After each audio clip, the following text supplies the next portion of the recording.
So thank you everybody for joining us today.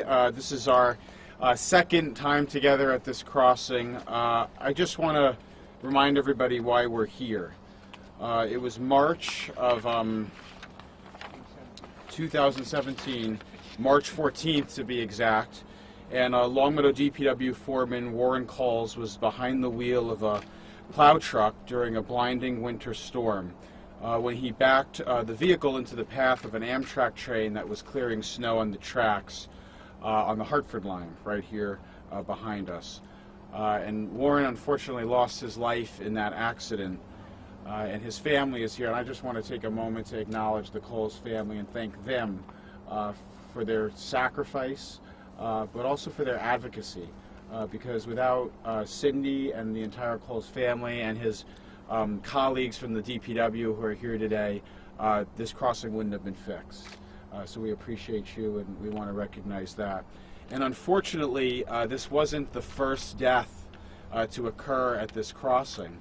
There had been 5 deaths at this crossing over several decades, and I just want to repeat the history for everyone so that we're really crystal clear about just how dangerous this crossing was and how long the effort has been to revive it.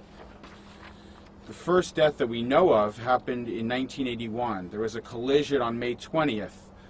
The first paragraph of a 2-page police report from that time reports that on May 20th, 1981, there was a collision between an Amtrak train and a car occupied by 2 25-year-old women, Deborah S. Frank and Peggy B. Iyer. Following the crash, the Longmeadow Select Board actually began discussing safety issues at the Tina Lane and Birnie Road crossings. And then on December 10th, 1982, there was another collision that killed West Springfield landscaper Francis C. Jarley. He was 54 years old. And again, it renewed calls from the Select Board to renew efforts to have safety signals installed. On June 20th, 1983, there was another accident. 5 men escaped a car that was stalled on the tracks, but a train hit another car at this location on June 20th, 1983. And on November 18th, 1990, Longmeadow resident Robert Green was seriously injured in a collision with an Amtrak train at this location. It's a complicated site because there's a local road, there's a state and MBTA rail involved, and there's, of course, Amtrak and the Federal Department of Transportation. And I just want to give credit to the leadership that's behind me. We'll have each person get up and have a chance to speak. But this was a very complicated project. It seems simple, but it was complicated because there was a lot of overlapping ownership and oversight, and often in those types of cases, it can become very complicated to figure out who exactly is responsible. But State Rep Brian Ash is going to be coming up, and Senator Markey will be speaking in a moment. But I do want to thank the Select Board for bringing it to our attention. I want to, of course, thank the Coles family. And really what helped unstick this for us was Senator Markey, who in an oversight hearing with the Amtrak administrator asked about the Longmeadow Rail Crossing in Washington. And that really helped unstick things. So we appreciate that leadership, Senator, and your team. And I want to actually thank and acknowledge Melissa Olson, who I think is here somewhere, but Melissa worked very diligently with my aide Michael Clark and Joel McAuliffe and our whole team and Representative Ash and the Select Board to get this done. So with that, I'd like to call up Marie Angelides from the Longmeadow Select Board, and then we'll go down the line. Thank you. As the Senator said, this all began back in March in 2017, and we lost Warren. And we had our first responders, heroic efforts were made, and I consider our DPW also first responders. The work they did that night and the following work were amazing, and we can't thank them enough. After that loss, the Select Board was committed to make this happen, and it was not going to be easy, and it took a long time, and the Coles family were there behind us, pushing us and making sure that this ball did not drop, but we could not do it without the coordinated efforts of Senator Markey. He made this really start to move. No matter how much we tried, we couldn't pull this together. The Senator Lesser was working, Brian Ash was working, our representative, but when the senator stepped in, it really made that difference. So the work, the commitment of the Coles family, the select board was behind them, but the true heroes were all of the efforts that were made by our legislative workers, delegation, to make this happen. So I want to thank you again. Thank you. Thank you so much. So then, next to represent our first responders and speak behalf of our local first responders, Chief Stankiewicz and Chief Dearborn of the Longmeadow Police Department, Longmeadow Fire Department. Good morning. Yeah, this is a big day. This crossing has a long history, and certainly with it being safe now, we'll avoid hopefully future tragedies. Cindy, Alex, the Coles family, one will always remain in our hearts, and thank you for all your hard work in this. You're truly heroes, so thank you.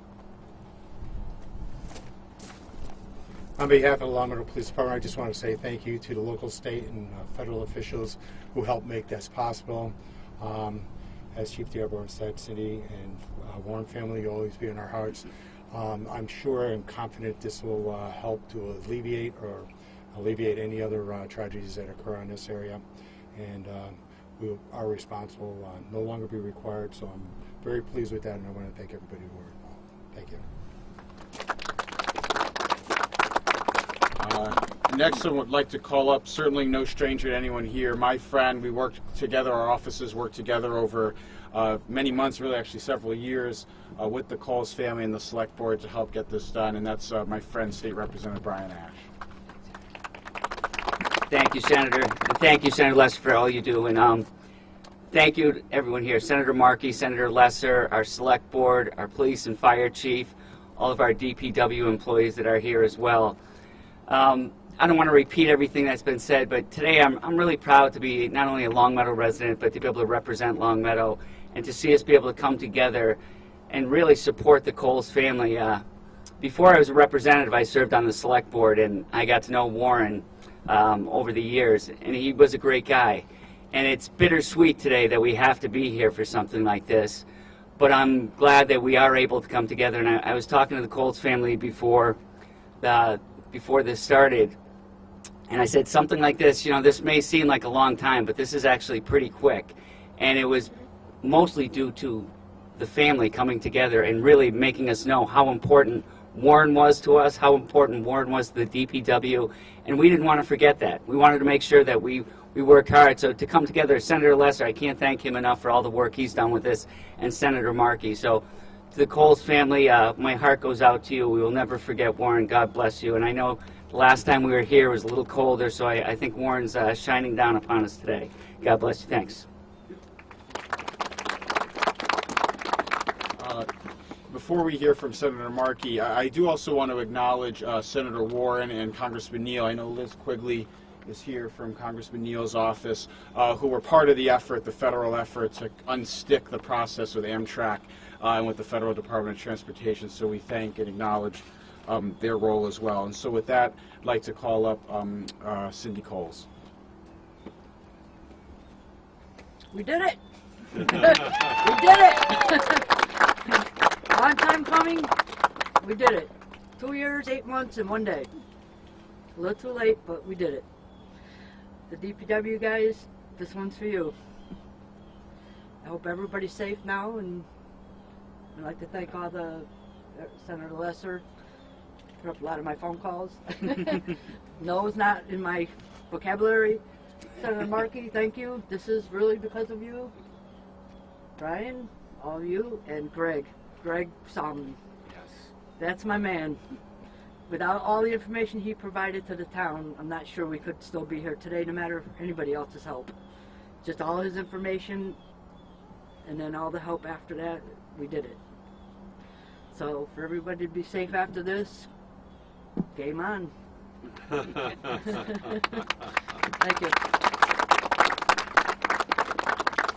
And, thank you, Cindy, and we lift up you and your experience, and hopefully now this crossing will be safe. It is a little unorthodox, and a little out of style to thank the media. But as Cindy mentioned, I do want to thank Greg Solomon from the Republican. They wrote a series of investigative stories about this crossing that really helped make the case and helped bring a lot of attention to what happened here. And so I do want to thank Greg and acknowledge the work that they did. And yeah, that's something we can applaud for. And so, without further ado, it's my pleasure and really my honor to introduce someone who really was very intimately involved with this project from the very beginning, and that's Senator Edward Markey. Thank you. Thank you, Eric, for that kind introduction, and thank you for all of the great work that you've done on this project. To my great friend, State Representative Brian Ash, thank you for your leadership. To Longmeadow Police Chief John Stankiewicz, Longmeadow Fire Chief John Dearborn. I know Mark Gold and Tom Laquisa are here from the Longmeadow Select Board. And Marie, thank you so much for representing the board and for all of your support for this project. And our most special thanks to Cindy and the entire Coles family.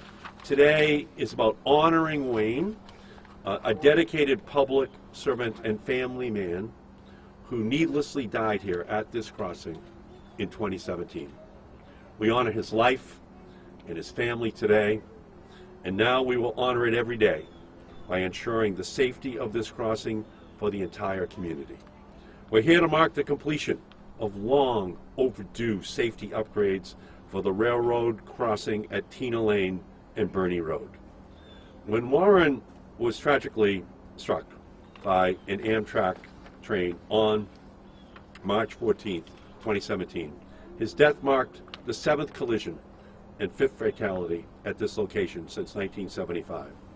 That accident made the Longmeadow Rail Crossing the deadliest in Massachusetts. That is a distinction that no community in the Commonwealth should have to have suffered. The residents of Longmeadow rightfully demanded action to prevent future harm.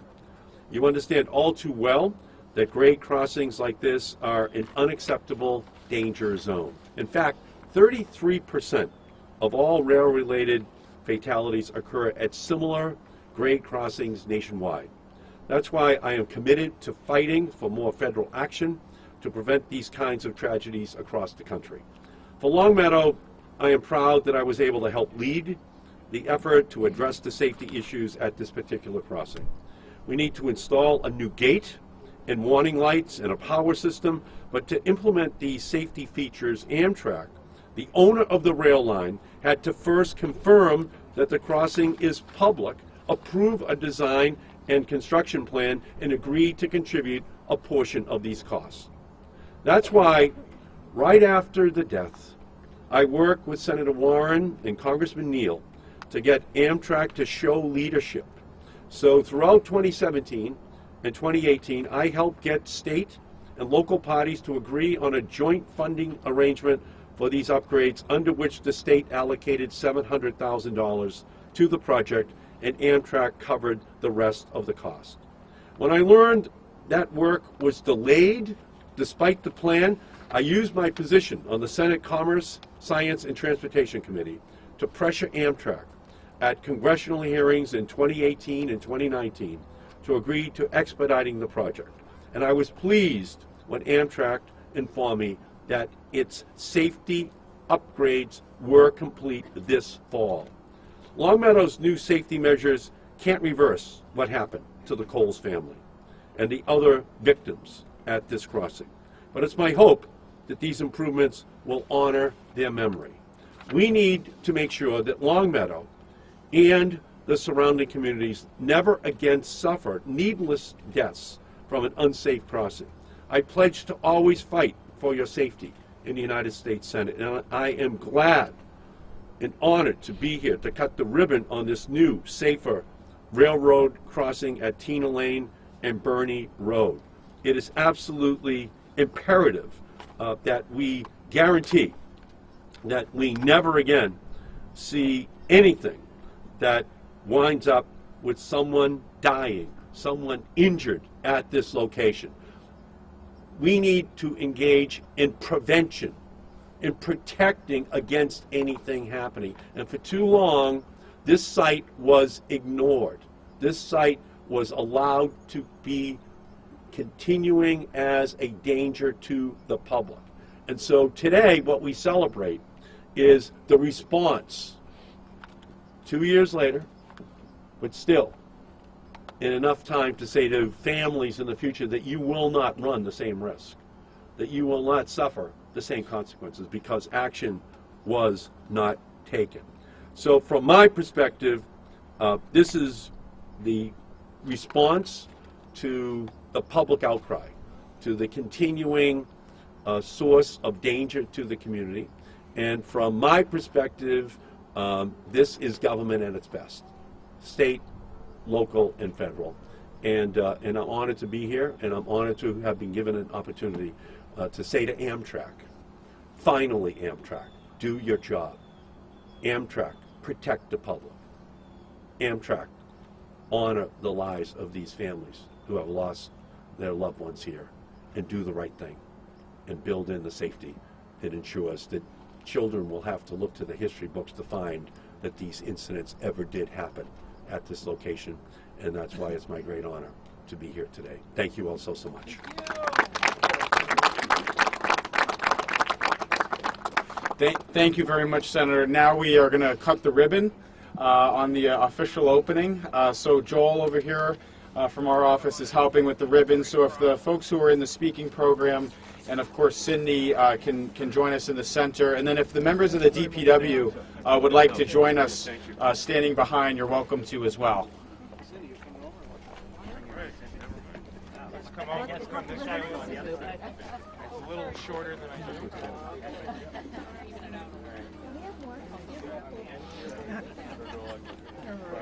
I got an important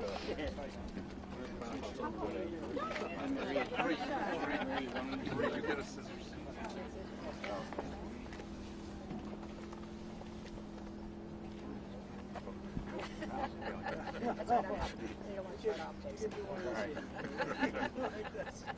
Joel's got to get his camera out. In one of these pockets. I got you, Joel.